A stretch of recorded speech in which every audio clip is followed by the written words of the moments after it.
Bien, bonjour à toi, j'espère que tu vas bien, j'espère que la famille se porte bien et le coin où tu m'écoutes va également mieux.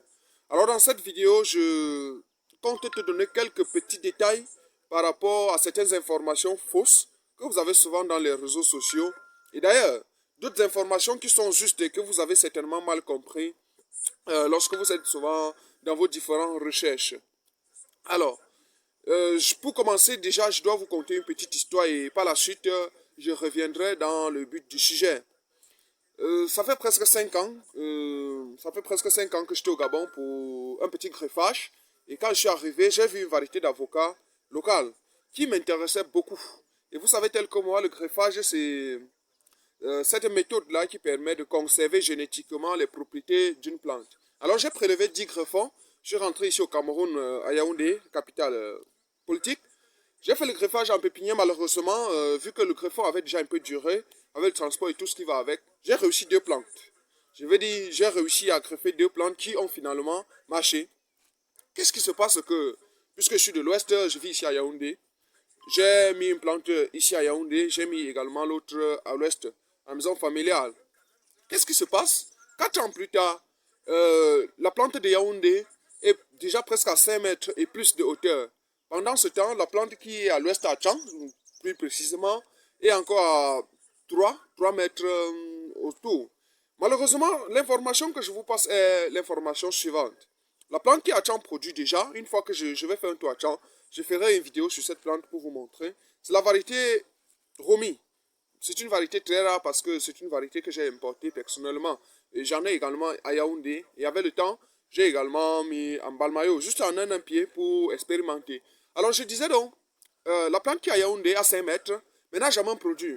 Alors, elle ne fait que grandir en hauteur, je suis en train d'observer. Une fois qu'elle sera également à Yaoundé, je vais faire une vidéo sur cela. Ça vous permettrait de voir exactement de quoi je suis en train de parler. En gros, ça m'a permis de comprendre certaines choses que je dois également pousser davantage les recherches parce que ce que je dois comprendre avec ça, c'est que les variétés d'avocats s'adaptent en fonction des zones. Oui, en fonction des zones. Et pour l'avocat plus spécialement, on parle du groupe A et du groupe B. Donc, si vous êtes dans une zone, cherchez à savoir votre altitude. Si vous ne savez pas le faire, appelez un expert tel que nous. On essaye de voir ce qu'il y a à le faire. Alors, cherchez à voir votre altitude. Quand je suis à Yaoundé, peut-être je suis à 700. Quand je suis à Bertois, je suis également à 700. Ça veut dire qu'on est dans le même niveau. Mais votre champ, je vais vous prendre un exemple très facile. Quand je suis en Balmayo, chez moi-même, je suis à 335 mètres d'altitude en commun temps. Mais quand je suis à Samelima, je suis à 700 mètres d'altitude. Pourtant, on est dans la même région. Je veux dire, on est dans la même zone agroécologique. Voilà. Donc, les variétés qui vont donc s'adapter en Balmayo ne sont pas les mêmes variétés qui vont s'adapter à Samelima. Et peut-être encore à Ebolova. Il y a donc ces différences d'altitude qui sont plutôt liées par rapport au niveau de la mer. Toi et moi, on est donc en train de comprendre que une variété, une zone agroécologique. Et c'est là où je me rends compte qu'en fait, au Cameroun, on a jusqu'à 16 variétés d'avocats, par exemple. Oui, 16 variétés d'avocats. Ça veut dire, les 16 variétés sont reparties telles que chaque zone, une variété, chaque zone, une variété. Si vous êtes donc dans votre zone, vous choisissez une mauvaise variété, je vous assure que 3 ans ou 4 ans ou 5 ans ou 6 ans plus tard, vous n'aurez pas de résultat. Je prendrai vraiment le soin de filmer la plante qui est à Yaoundé, 5 ans, 5 mètres et plus, pas de production. Et il en est de même pour toutes les cultures. Attention, ne croyez pas que je parle plus d'avocats parce que je m'y connais plus. La même expérience se fait avec le bananier plantain. Les variétés qui s'adaptent chez moi en Balmayo, c'est pas la même chose que j'ai à l'ouest. Malheureusement, étant de l'ouest, j'ai pris quelques variétés dans mon champ, à Bafou, que j'ai mis en Balmayo. Attention, la production n'est pas bonne. Pourtant, à Tchang, vous avez souvent vu, j'ai des bananiers plantains qui atteignent 1 mètre. Oui, 800, 800 centimes. Et tout ce qui va avec. Voilà, donc, en gros, chaque variété, une zone. Hier encore, j'étais en Bafia. Je travaille avec des étudiants d'Agribusiness Academy.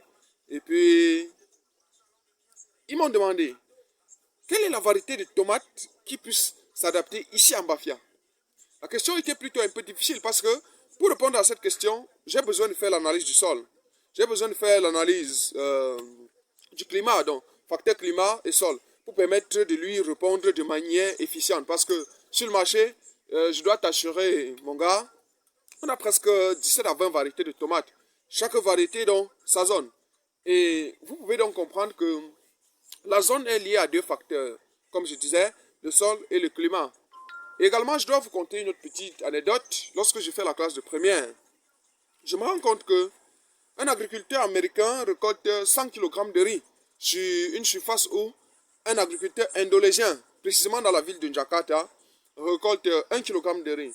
Alors, qu'est-ce que je conclus? Soit c'est un problème de sol qui différencie les deux zones, soit c'est un problème de climat qui différencie les deux zones. Alors, comment faire pour corriger le sol? Il faut déjà faire premièrement une analyse et puis vous pourriez faire une certaine recommandation. Peut-être y ajouter tel autre élément fertilisant pour s'en assurer qu'on est en face d'une bonne production. Peut-être c'est le climat. Comment faire pour corriger le climat? Il faudra tout simplement choisir une variété qui va s'adapter par rapport à mon climat. C'est tout. Voilà. Donc pour cette vidéo, c'était pour te donner quelques aperçus pour que tu comprennes que mauvaise variété, mauvais résultat. Je crois que ce serait tout pour cette vidéo. Donc voilà ce que j'avais prévu. Et je tiendrai à faire de prochaines vidéos pour te permettre de savoir exactement de quoi je suis en train de parler. Sur le plan visuel, je serai effectivement au champ et je te ferai ces différentes vidéos là. J'espère qu'elle t'a été intéressante. J'espère qu'à base de ça, tu serais désormais plus prudent. Et s'il te plaît, prends assez de renseignements lorsque tu veux te lancer dans n'importe quelle culture. Il y a autant de variétés, chaque variété, une zone. Avant même de clôturer cette vidéo, je te conte encore une autre histoire. J'ai eu à publier l'article sur la culture de pommes de terre, vu qu'à l'ouest du pays, à Tchang, où je suis, tous les jours, je fais de la pomme de terre. Depuis 25 ans, oui, je fais de la pomme de terre. Alors, qu'est-ce qui se passe? J'ai une certaine conclusion favorable. Au Cameroun, la pomme de terre s'adapte à l'ouest, nord-ouest, sud-ouest et d'autres parties de l'Adamawa. Alors, qui sont des zones situées à une altitude de minimum 1000 mètres d'altitude. À Tchangban où je produis, je suis à 1700. Oui, Bafou Nord, 1700 mètres d'altitude. Et alors, je peux conclure dans mon article que la pomme de terre ne prospère que dans les hautes altitudes. Alors, j'ai donc publié l'article suivant cette convenance.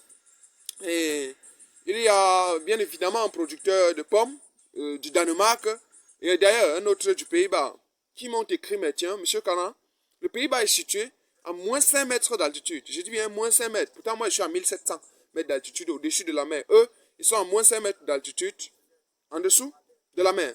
Et eux, ils produisent la pomme. Malheureusement, je dois te dire une chose. À Tchang, je suis à 24 tonnes à l'hectare, au maximum. C'est le pic que j'ai atteint. Pourtant, le gars du Danemark m'a dit, il atteint quotidiennement 38 jusqu'à 40 tonnes à l'hectare. Oui, qui fait la moyenne généralement à 35. Parce qu'il peut faire le tri des semences et le tri de la production commerciale. Très bien. C'est là où j'ai compris qu'en fait, les variétés que j'ai ici sont les variétés adaptantes dans les autres altitudes. Tu dois comprendre, mon gars. Eux, ils utilisent donc des variétés basse altitude. Je te confirme donc, la pomme de terre peut produire partout au Cameroun. Je veux dire, partout en Afrique. Parce que quand je regarde d'ailleurs d'autres pays tels que le Gabon, qui produit aussi un peu de pommes, attention, ils ne sont pas toujours à 1500 mètres d'altitude et plus.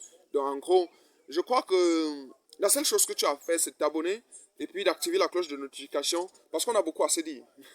Je vais dans cette chaîne, dans cette communauté qui grandit plutôt bien.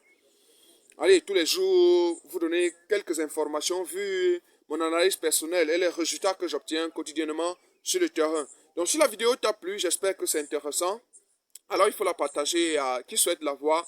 Et mets une chose en commentaire pour me dire que c'est bon. Ou bien pour critiquer une des choses que j'aurais peut-être mal insinué dans cette vidéo. Donc c'était Kana Evariste et rendez-vous à une prochaine vidéo. Ciao.